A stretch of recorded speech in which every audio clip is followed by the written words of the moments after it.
so let me ask Mr. Bryan, would you introduce yourself? Tell us your name and DOC number. My name is Bryan Chevallier, 567622. Right. Chevalier? Chevalier or Chevalier, however you want to say it. Okay. Mr. Chevalier, I'm going to read some identifying information and then we'll have the parole interview with you. We do have a participant who wants to speak this morning. We have Ms. Sarah Faulkner, and we will call on her at the appropriate time for her remarks. Mr. Chevalier, you're classified as a second felony offender. You're currently serving a 15-year sentence, aggravated battery, possession of methamphetamines, and second-degree battery. Your parole eligibility date was February 3rd, 2020. You had a good time date, August 8th of 2024. Does that sound accurate? Yes, ma'am. Your case has been assigned to Mrs. Jackson. Would you answer her questions, please? Yes, ma'am. Mr. Chevallier, good morning. Good morning. How old are you? 37. 37. And how long have you actually been incarcerated on this charge? August the 16th or 17th make 10 years flat.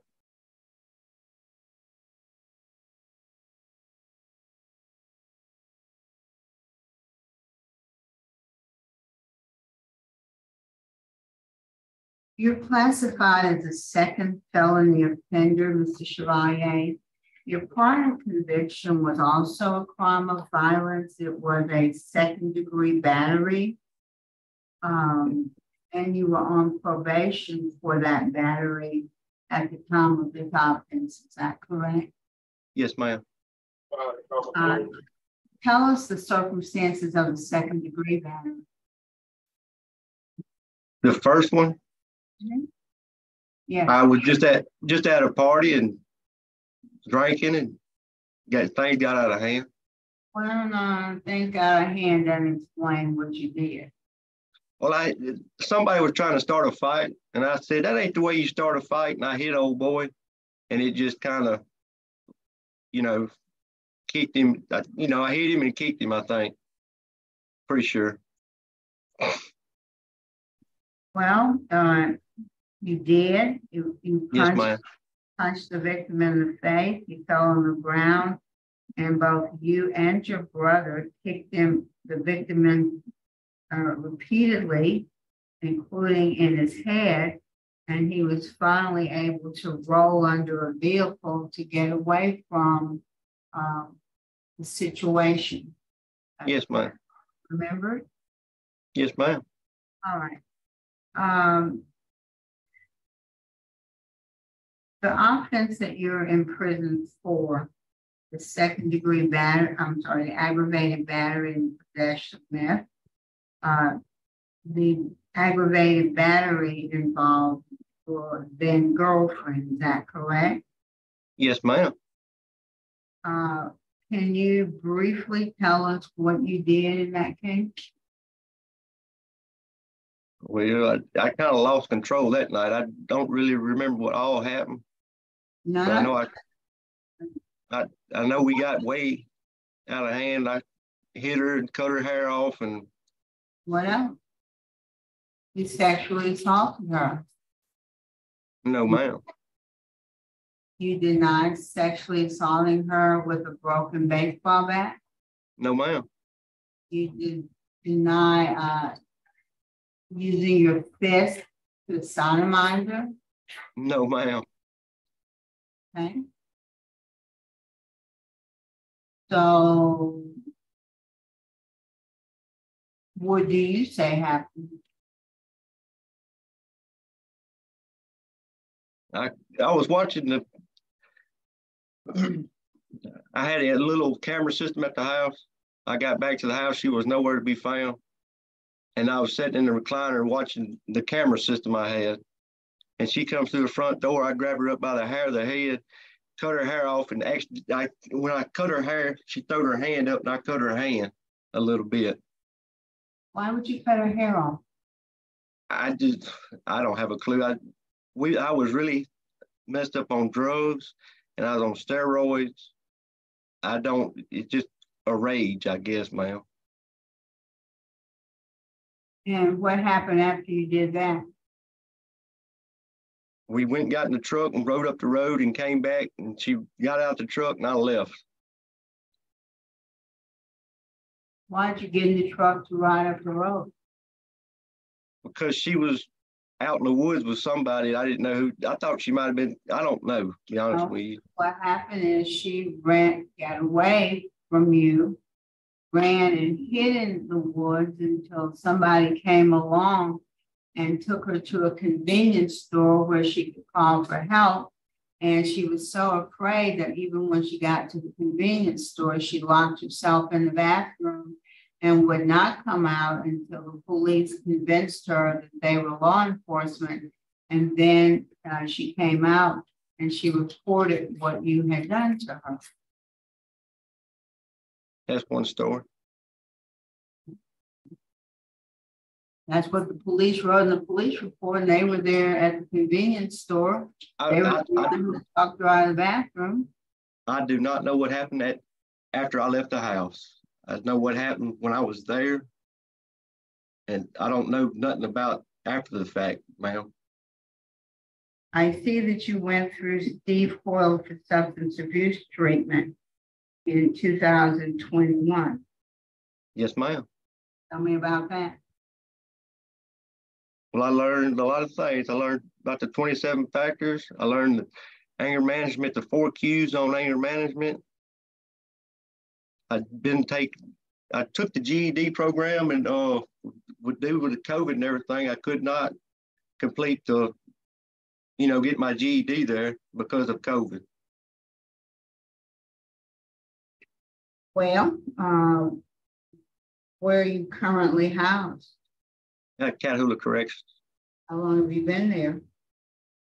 I have did my whole time here except for the 9 months I was at Bossier at the Steve Hoyle program.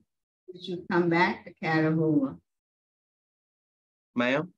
When did you get back from Steve Hoyle? Like June 20th something. Of what year, Mr. Of 21. They don't have a GED program at Catahoula? No, ma'am. They have any programs at Catahoula? I took everything Miss Stevenson would let me take. I took victim impact, anger management. Well, tell me about victim impact. Victim impact showed me a lot of stuff. It showed me about the hurt I showed on both sides of our family, the family of the victim and my family, that should nobody be deserved to get hurt. You know, that it's a lot of more sides to just what's going on in your life. You hurt a lot more people. And you have not had sex offender treatment, is that correct? Yes, ma'am. I have not. Because your charge isn't listed as a sex offense, but factually it involves sexual assault. Warren, is there anything you can tell us about Mrs. Chevallier? Is there anyone in the room with you, Mrs. Chevallier? So, ma'am? You think you can tell us about Mr. Chevallier? Yeah, he's a good old boy. He do what he supposed to do and stuff like that. He don't get in no trouble around here. All right, thank you. All right. That's all I have, Mr. Johnson. All right, thank you. Ms. Faulkner, we'd like to hear from you.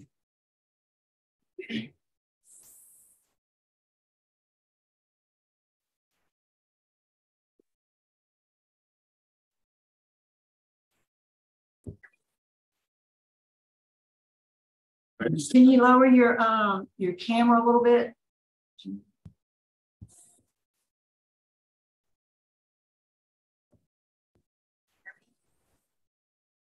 It was the same way this morning. You can hear them.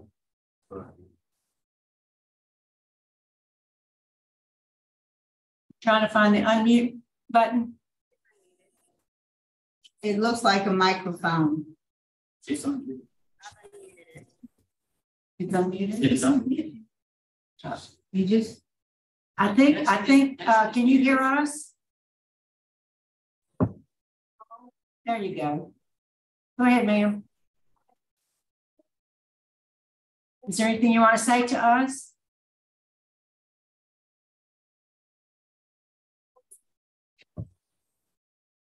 Can Can you turn your volume up?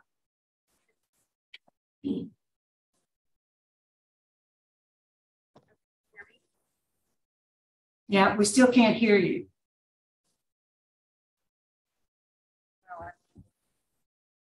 There's something. You can hear it like she's on.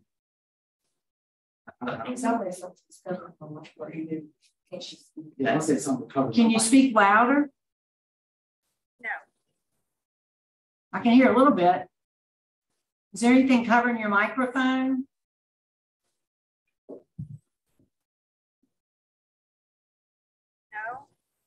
Can you hear me now? That's better. We can hear you some. Go ahead. Just go ahead. I'm good. No, go ahead.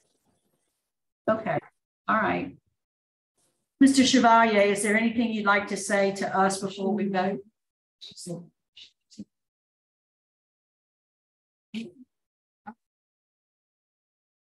Anything you want to say, Mr. Chevallier? Yes, ma'am.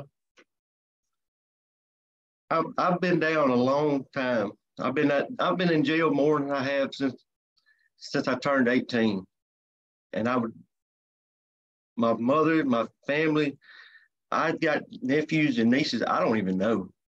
I'm just, and it's killing me. I wasted so much of my life over one mess up one night. I wish I could take that night back, but I can't, you know. That's all I got to say. All right. I think we're prepared to vote. Mrs. Jackson? Mrs. Chevallier, this is a very troubling case. You have a history of really extreme violence, starting with your first conviction, where you and your brother kicked that young man repeatedly in the head, and he had to hide under a truck to protect himself. And then what happened to Ms. Chevallier, which is really terrible, really terrible. You've done substance abuse treatment, but I really think you need to do sex offender treatment, because there was some terrible things done to Ms. Faulkner of a sexual nature. And I think that until you address those issues, I will not feel comfortable voting in favor of you. So I'm going to deny you, but recommend that you maybe go back to Steve Hoyle for their sex offender treatment program. So my vote today is to deny. Mr. Freeman? I concur. My vote is the same. I saw you the last time you came up, and I still have the same concerns. My vote today also is to deny. We will make the recommendation, though, that you be moved somewhere where you can get the sex offender treatment. I'm gonna deny it. Good luck to you, sir. I'm going